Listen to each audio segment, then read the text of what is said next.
What were some of you said it was educating yourself and you were taking action. What was the action in going from zero to one park? That's a fantastic question. It's a lot of learning, and when you start out and you have zero mobile home parks, there is too much to do.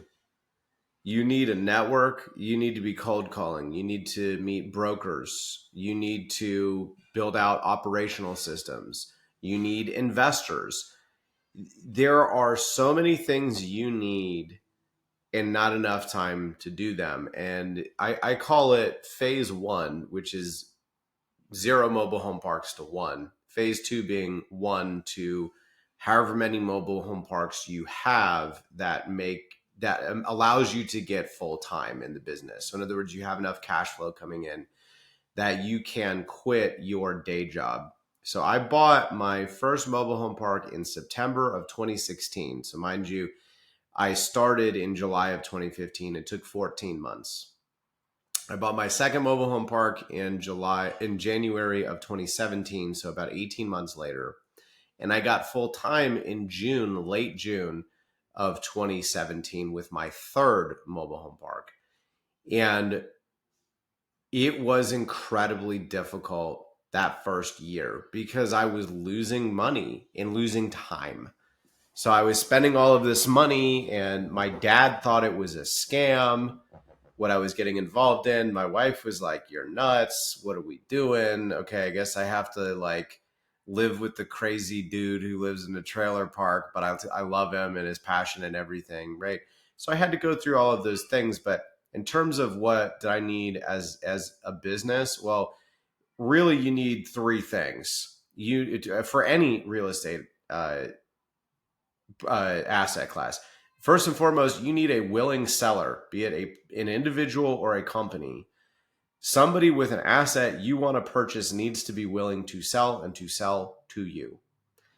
Number two is that individual or company, they're going to want some money. So you have to go and find money to give to them, be it debt from a bank or a private lender or equity from investors or both.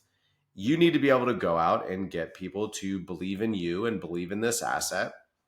And then number three, somebody's actually got to run it. So my favorite real estate quote was, everybody wants to talk about making the baby, but when the baby shows up, everybody starts to bow out and disappear. So somebody actually needs to make sure that the business plan gets executed and that the rent comes in and that your clients, your residents are happy. Aaron, I realized I could do two of those things. I could, as a salesperson's background, I could convince people to sell me their mobile home parks. I also realized I could operate. So I could pay myself a salary to go and be the property manager, the accountant, the whatever was needed at the time. You needed someone to swing a hammer to rehab a unit. You need someone to cut the grass, whatever it may be. I went and I looked at a pro forma and I said, you know what? There's a lot of guaranteed outs. There's a lot of fixed costs that will be there in perpetuity. There's no reason why that can't get paid to me personally. So in other words, I can be more holistic.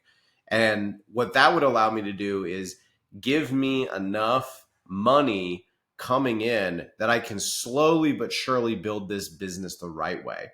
So I can eat the absolute minimum amount of cash that this is spitting off and invest everything else back into the business. So I said I paid myself $35,000 a year. I did. And every penny I made above that, I shoved back in to the business because I realized if I could turn a property around faster, instead of a 5-year business plan, I make it an 18-month business plan. But I have an MBA. I taught myself Spanish. Like, I'm living into these communities. I'm going to make this go way faster because I'm going to be boots on the ground. And I couldn't sell that to investors up front because I had no experience and I was very risky. But I brought on a business partner who could. And so for the two out of the three things, I found a way to pay myself. But that all came, those ideas and those lessons all came from phase one, from zero to one mobile home park. because I had too much to do, too much to learn, too many people to meet, too many processes, procedures, systems, yada, yada, yada to build in that first year. And I realized that every day that went by that I was not only through phase one, but through phase two as well, it was going to be incrementally more difficult by the day to ever see my dream fulfilled.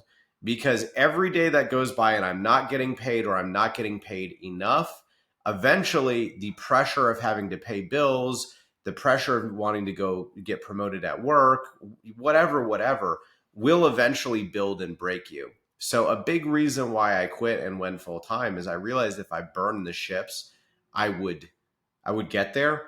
These are all lessons I had to learn. No one told me any of this. I had to go out and or at least not directly. I had to go out and learn this through books, through trial and error, through networking.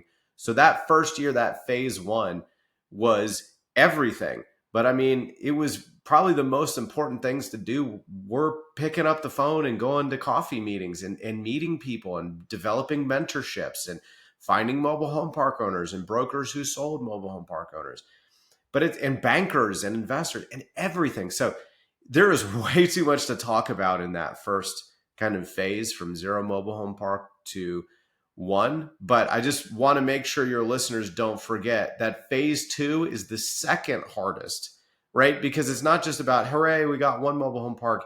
It's, hooray, I have one mobile home park. Oh my gosh, now I have a second job. I can't quit my first job yet. So like, let's hurry up and get enough so I can quit and do this full time.